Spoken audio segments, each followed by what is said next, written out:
Hello दोस्तों, आज का यह वीडियो गुप्त काल के ऊपर लास्ट पार्ट है और इसमें हम लोग कुछ बचे हुए इंपॉर्टेंट डाटा के बारे में चर्चा करेंगे।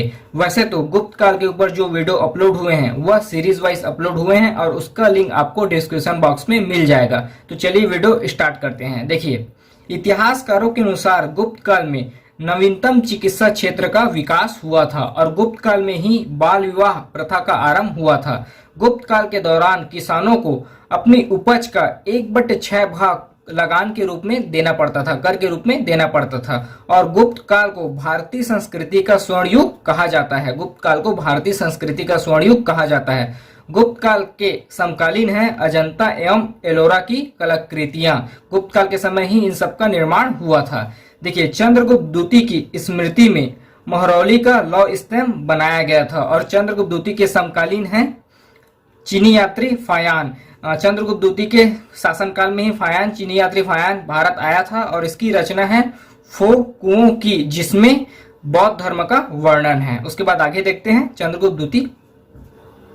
चंद्रगुप्त द्वितीय के 9 रत्नों में से हैं अमर सिंह और कालिदास। अमर सिंह की रचना है अमरकोश और कालिदास के द्वारा रचित महाकाव्य रचना है कुमार संभव और इसके द्वारा एक और रचित फेमस रचना है अभिज्ञानम शकुंतलम, जिसकी गिनती प्रसिद्ध 100 कृतियों में किया जाता है और इसका सर्वप्रथम यूरोपीय भाषा में अनुवाद हुआ था। गुप्त काल में शासकों के जो राज दरबारी थे वह अपनी दरबारी कला संस्कृत भाषा में प्रस्तुत करते थे और गुप्तकालीन समाज 4 जातियों में बटा हुआ था। पहला ब्राह्मण, दूसरा क्षत्रिय, तीसरा वैश्य और चौथा शूद्र। इन 4 जातियों में गुप्तकालीन समाज बटा हुआ था। और गुप्त काल के समकालीन वैज्ञानिक थे खगोल वैज्ञानिक और गणितज्ञ आर्यभट्ट। ये गुप्त काल के समकालीन खगोल वैज्ञानिक और गणितज्ञ थे। फिर आगे देखते हैं गुप्त काल की महत्वपूर्ण रचनाएं।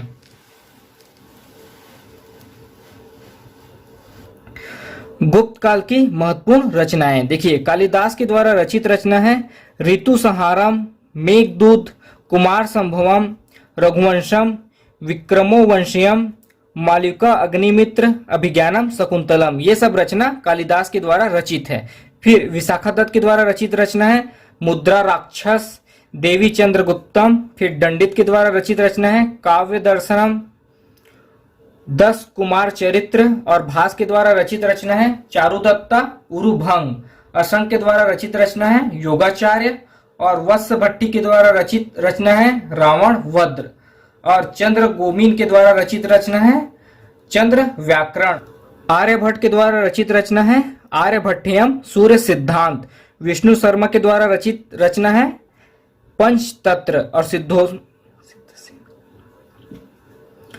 आर्यभट्ट के द्वारा रचित रचना है आर्यभट्टियम सूर्य सिद्धांत। विष्णु शर्मा के द्वारा रचित रचना है पंचतंत्र और सिद्धसेन के द्वारा रचित रचना है न्यायावतार। और चरक के द्वारा रचित रचना है चरक संहिता और कामदंत के द्वारा रचित रचना है नीति शास्त्र। तो इस वीडियो में हम लोग गुप्त कालीन कुछ महत्वपूर्ण तथ्य और गुप्त काल की प्रमुख रचनाएं के बारे में पढ़ा। आपसे एक रिक्वेस्ट है, अगर अभी तक आपने हमारे चैनल हिंदी वाइज को सब्सक्राइब नहीं किया तो प्लीज चैनल को सब्सक्राइब करें और वीडियो को लाइक शेयर जरूर करें। धन्यवाद।